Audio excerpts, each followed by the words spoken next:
La mente, tal cual la conocemos, se resuelve en una serie de estados de conciencia, cuya duración, intensidad, complejidad y demás cualidades son variables, fundados todos en la sensación, en último término, la cual a su vez es maya.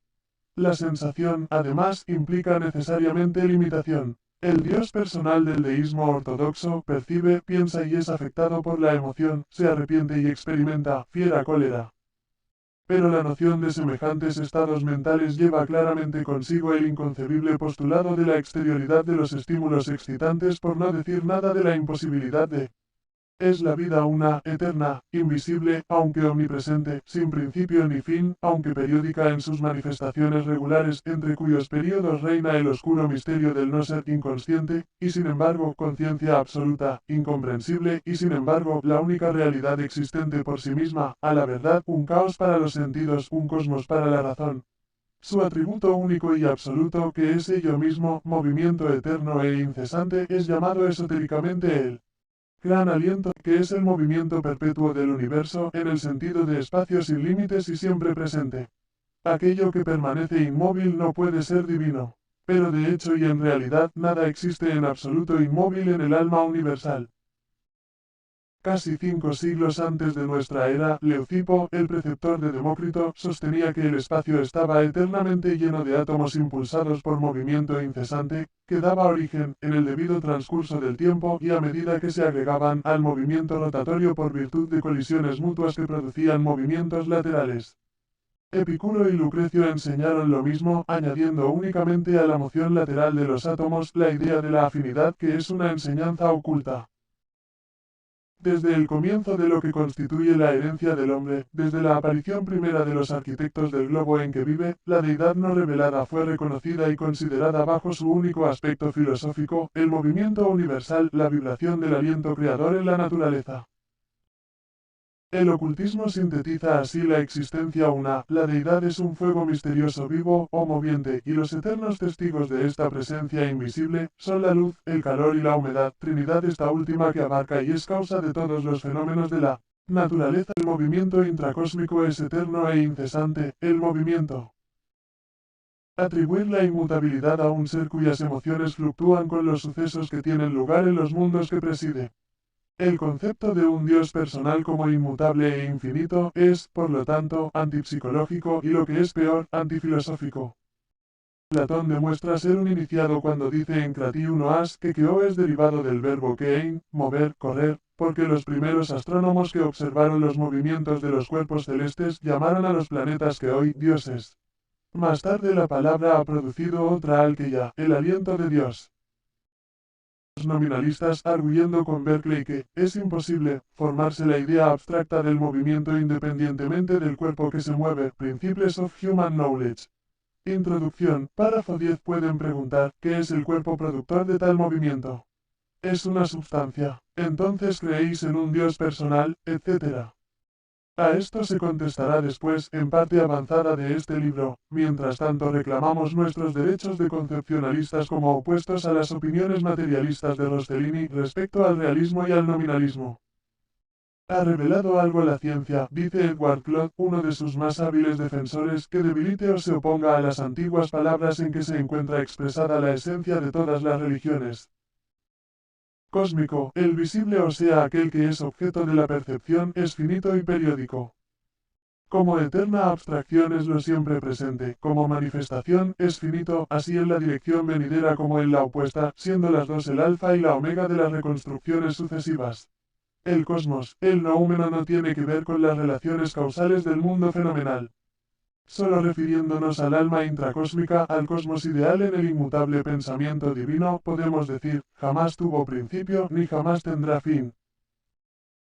Por lo que hace a su cuerpo u organización cósmica, aunque no puede decirse que haya tenido una primera construcción, o que haya de tener una última, sin embargo, a cada nuevo Manvantara, puede considerarse su organización como la primera y la última de su especie, puesto que evoluciona cada vez en un plano más elevado.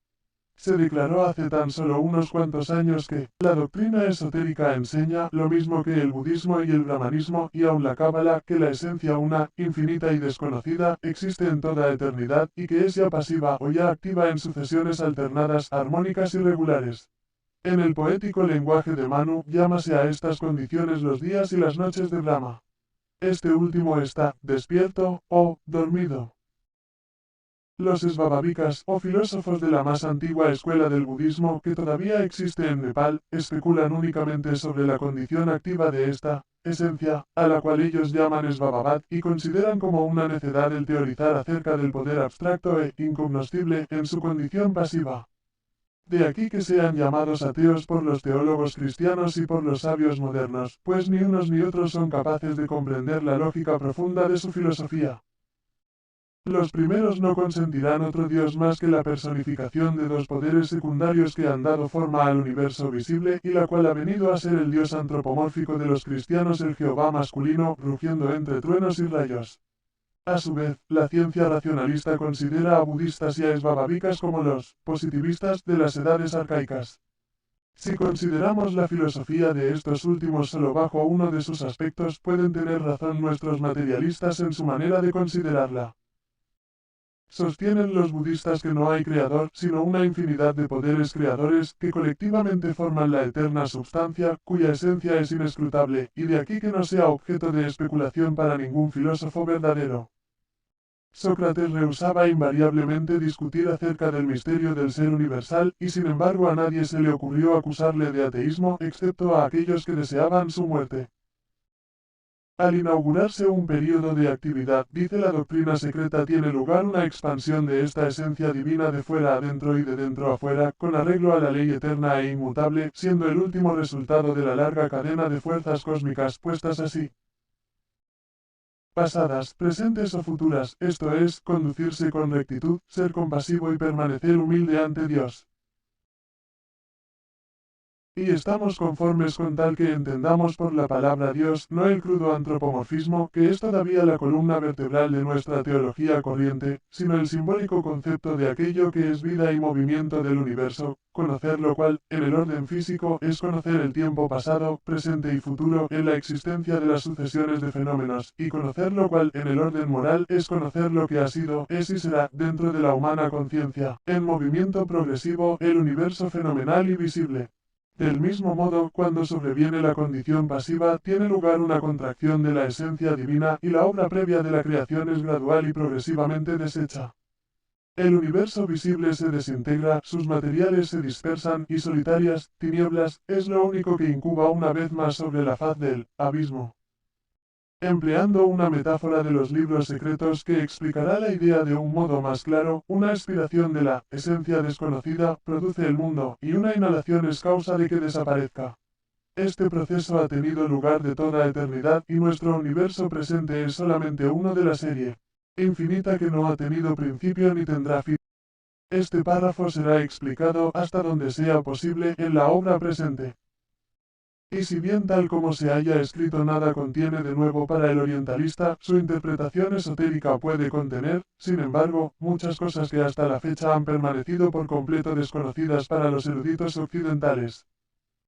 La primera figura es un disco sencillo.